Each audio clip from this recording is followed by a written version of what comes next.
Hello, my name is Kevin. Welcome back to our channel.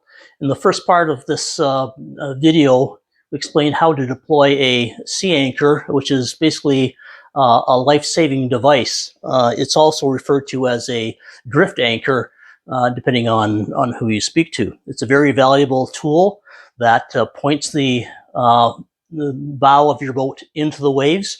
It's especially useful if you have engine failure, whether you have one or two engines. They both can fail depending on the circumstances. It will also be of great assistance if your steering fails and you can't steer the boat.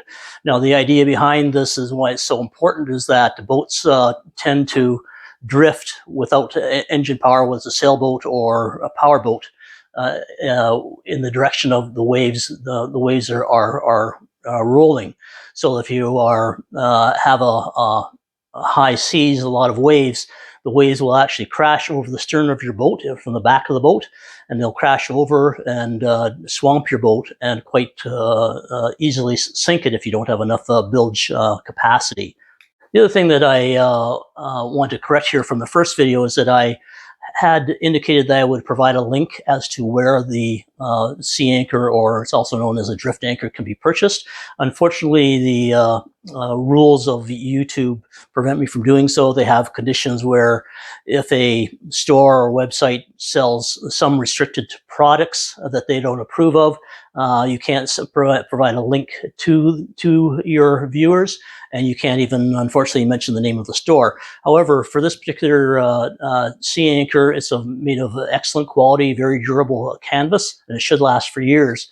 So the way to find this particular one, and I suggest you find this exact model, is just Google sea anchor or drift anchor, and you'll immediately see this particular anchor that is shown in the video that's following this presentation. So go ahead and order that if you want.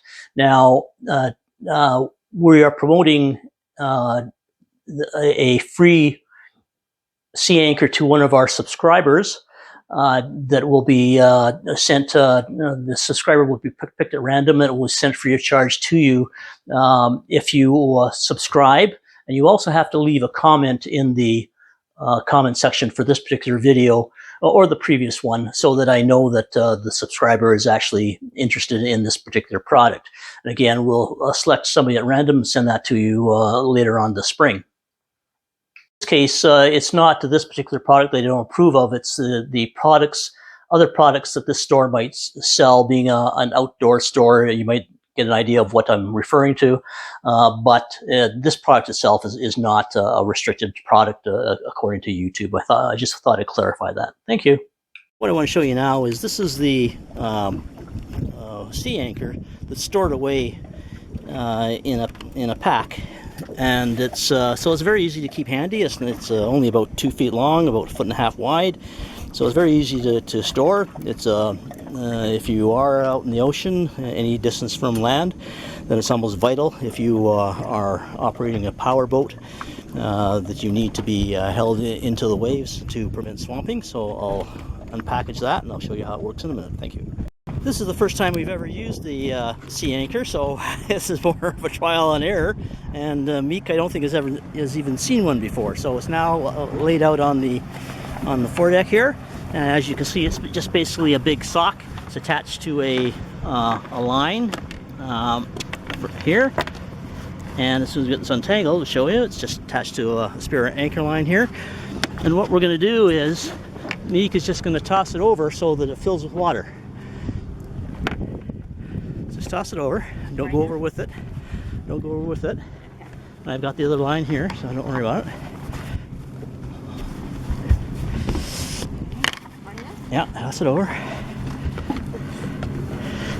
Mika's going to just throw this overboard, and we can see what happens. One. You don't have to count. Just throw it overboard. Oh. Throw it overboard. 2, 3. Thank you. Okay, now this is tied on to this line. Just let it go, and it will fill with water eventually. Oh, before I forget, very, very important, don't forget to subscribe to our channel. It should be displayed over to the lower right side of the screen. Is that the right? The left side of the screen, sorry. And you don't necessarily have to wait for that button to pop up to subscribe. Just pause the video and scroll over to the left, and you'll see different options there, and it'll show you how to subscribe, how to like, and how to dislike if you want to do it that way. Thank you very much, and I'll continue on with the video now. Okay, so according to Meek, it's in the cone shape already. Yeah. It's just a matter of having enough waves to turn the stern around, and that's happening right now. Stern's starting to turn. You can see the direction of the waves off the stern is changing quite a bit. Here we have the sea anchor starting to be pointed in the direction of the waves are coming. You can see how it's filled with water. And again, this isn't the best day for it. It's very light wind and very few waves, but it is working, exactly doing what it's supposed to do. The stern of the boat is turning around towards the land, and the bow is turning into the waves, which is exactly what it's supposed to do.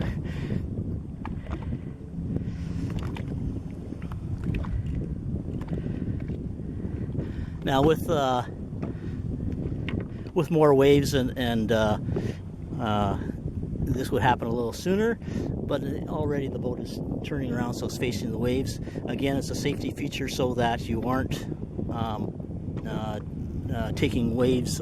These waves that are now coming towards the bow would have been coming towards the stern, and if it is in the ocean or a big lake with a lot of high waves, again, that could easily swamp your boat from the stern, and if you don't have enough bilge is working, or a hand pump, which we also have as well, you may be in a lot of trouble. So here we go, it's starting to face us now into the waves. It's hard to see on the video, but it's starting to face us into the waves, and it's basically slowing down the movement of the bow relative to the stern. So the stern turns around, and the boat still moves with the waves, but it's being pushed backwards instead of frontwards, and the waves will be hitting the bow instead of the stern. So that's basically it. I'm going to get Meek to pull this up, and I'll show you how to retrieve it. If you see that there's a yellow cord on that, on the anchor, now that anchor just floats on top, it doesn't go down to the bottom, so that's the way exactly I'm supposed to do. And Monique will pull it in just a bit. And so because it's going to be full of water, you can't pull that up. So what she will do as soon as she gets closer to the boat is reach down and grab that yellow cord. And that yellow cord is attached to the bottom of the anchor. And what it does is, as soon as you get that cord up within reaching distance, and which is about now, so instead of trying to pull the whole thing out of the water, you just pull that yellow cord, and you can let go of the black one now, Meek. And now you're picking it up. Just let go of the black one. It's tied up here to the black. Okay, so no, just let go of this and pull this one. Okay, so now you pull that. Now it's pulling it from the bottom, and all the water is being spilled out. Wow. And so it's still a little heavy, still 10 or 15 pounds, but all the water's out. Very easy to retrieve it. All right. So, and then you dry it out, repackage it, and use it only when you have to. It should be available for emergencies. You can deploy it in about 1 or 2 minutes if you really have to. Okay, so that's it for this, and Monique's going to say goodbye. Thank you very much for your assistance, Meek, and we'll talk to all our viewers later. Thank you, and don't forget.